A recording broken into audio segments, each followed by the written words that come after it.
Presidente Bernardes. No centro-norte chega aos 26 em Franca. E no litoral, o mar estará mais para os banhistas e para os surfistas, com ondas de apenas meio metro. Os termômetros devem ficar em 27 graus.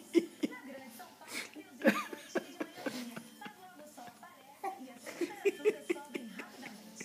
Toma, bebe mais. A máxima vai aos 27 Tá, mas bebe mais um no pouquinho. domingo dos pais, dia parecido. E na segunda-feira, É bom, né?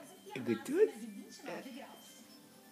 Amanhã eu volto com a previsão do tempo para Paris e todo o estado. Ó, tá escorrendo no rosto dela. Previsão das 10 do Jornal da Gazeta termina aqui. Mani Von no todo céu.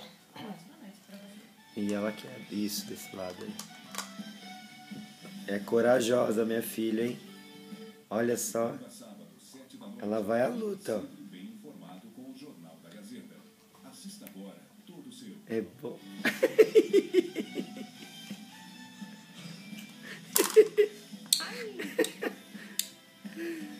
É bom, né? Ei.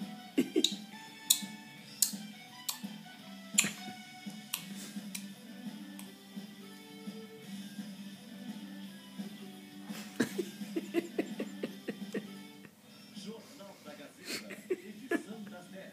Oferecimento, Faculdade Castro Filho, formando os melhores profissionais. Chega ela. Ai, filhinha, só você mesma, viu? Ela quer mais, olha só. Chega de torturar a menina. Coloca isso. Assista agora. Todos os públicos.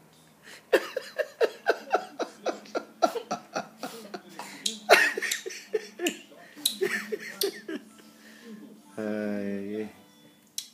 É, filha. É azedo, né, filha? Deixa eu Mas ver. é bom, né?